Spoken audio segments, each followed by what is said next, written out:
I'm not gonna lie, okay? When Infinity Train came out, I totally recognized that it was an incredible short and a great pilot. But as I watched it get announced for a full series and I watched the hype around the show grow, I began to get a little nervous. The hype for Infinity Train is something I have not seen for any other cartoon. I mean, the show wasn't even out yet. There was just one pilot short, and it already had a giant fan base. And yes, the original pilot was great, but there was really nothing else to go off of. So as we inch closer and closer to a release date and an actual premiere of Infinity Train, sure, I was excited, but in the back of my head, I was wondering, is it gonna be able to live up to all of this hype? Is this show going to be able to be what all of these fans think it is and expect it to be already? Infinity Train was in a precarious place where it could either be incredible and live up to everything, or it could fail to meet those expectations and just crash and burn. And then they dropped the first episode.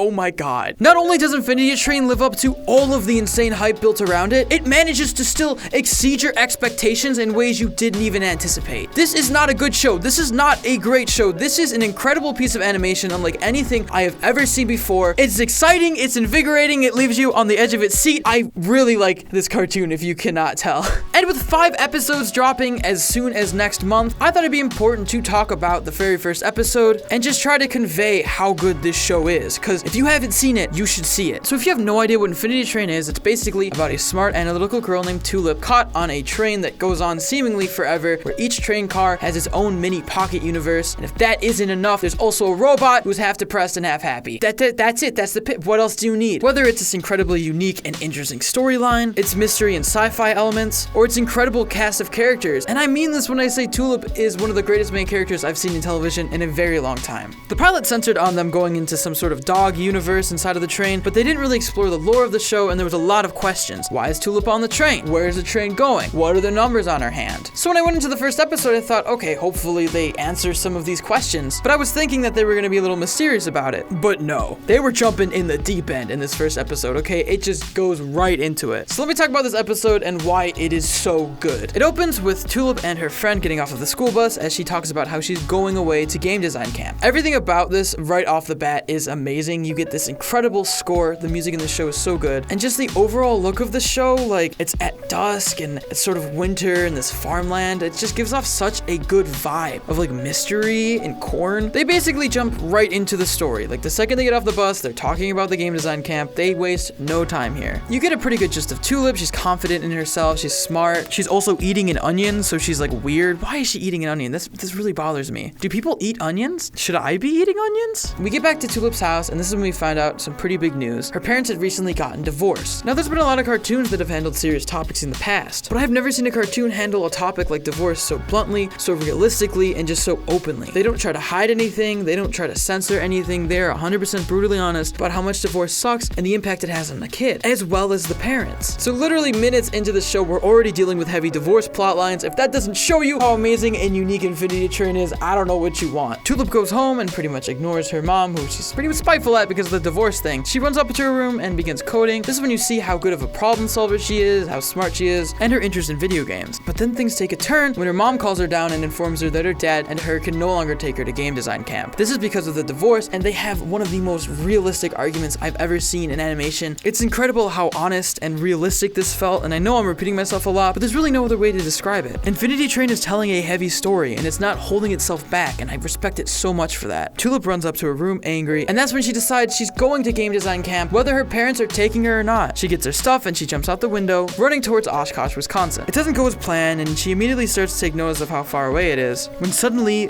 a train pulls up. And then, ooh baby, you start getting chills. First of all, this scene is Polar Express as hell, and I love it. Just the ominous green lights, the train pulling up without a word, it's all so perfect, and when the music plays, so Tulip, probably against her better judgment, boards this mysterious train, only to be hit with some like time warp trio portal, where she wakes up in a snowy forest and thinks she hallucinated the entire thing. This is when she meets 1-1, and their introduction is really well done. He immediately asks Tulip if she's their mom. It's a great way of introducing him because it leaves a lot of questions open while also explaining who he is as a character and doing it in a funny way, as well as leaving some mysteries about him, like why is he there? Who is his mom? Who is he looking for? What is serves one's purpose. This whole episode is chock full of hanging plot threads that just leave you on the edge of your seat, asking questions and wanting more. So Tulip leaves this train through some sort of snowman door, and that's when she realizes she's on a train. She's initially extremely excited, quickly running to the next train and exploring what it could do. It turns out to be some sort of grid car where you can like build blocks, and that's one of the show's strongest points. It has very interesting sci-fi ideas at the core. So Tulip is having a ton of fun in the train car, and all seems to be good, when suddenly she realizes the strange numbers on her hand, and the train car suddenly stops. She runs outside to investigate, and that is when, oh my god, this episode kicks up to an 11 and above. If you thought Infinity Train was sort of dark, strap in, baby. A giant light portal comes from the sky and drags a human being off the train, and it looks like it literally incinerates him. That's when shit goes down. This is when Tulip realizes that she's not in Wisconsin, and she hops off the train. She gets out of there, but immediately gets stuck in this weird mud where she proceeds to be attacked by these 3 weird beetle alien things. I have so many questions. Where are they? Why are those monsters? Is she in hell? Like, did she die? I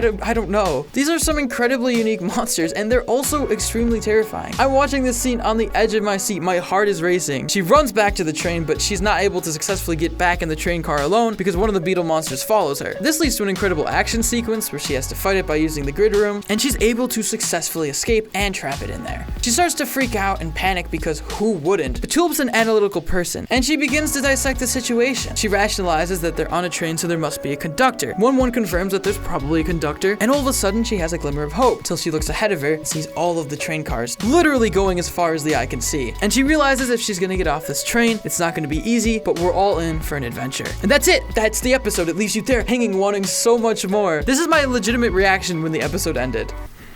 What? No! No, stop! And there you have it. That is the first episode of Infinity Train. Look, I talk about cartoons for a living, okay? I've seen a lot of animated shows. And while I do think this is one of the best eras for animation, I won't lie when I say there hasn't been anything truly amazing for quite a long time. It has been a long time since I've seen a cartoon that's gotten me legitimately excited. But then this show came out, and I mean this wholeheartedly. Nothing has made me this excited for animation. This show is such an incredible breath of fresh air. It's exciting, it has elements of action and mystery. It leaves me wanting more and loving what I already have. It doesn't hold back, it doesn't censor itself, and is telling a legitimate story. This is a cartoon that I would show to anybody, whether they liked animation or not, because it's just a good TV show. It's just quality storytelling, and it's the best thing Cartoon Network or any animated network has put out in so very long. I know I'm fanboying so much right now, but I mean every word I say. Infinity Train is something that I legitimately want to watch, something that I legitimately cannot wait for. And if you don't believe me, just listen to the freaking soundtrack. I'm kind of stealing a quote from Monster Vox, but he put it very well. Infinity Train already feels like a classic. It already feels like one of the great cartoons, up there with Gravity Falls and,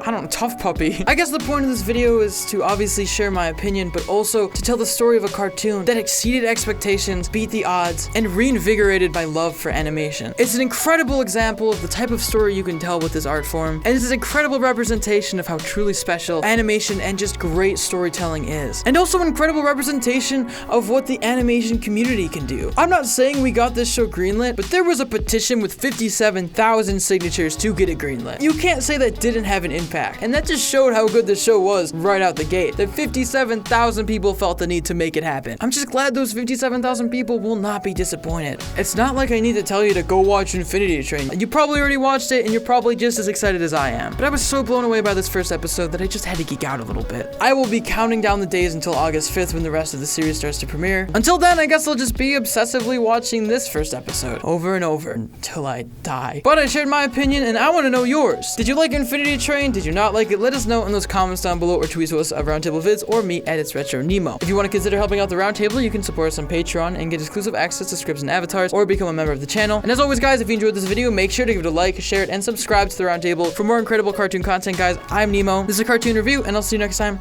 Peace.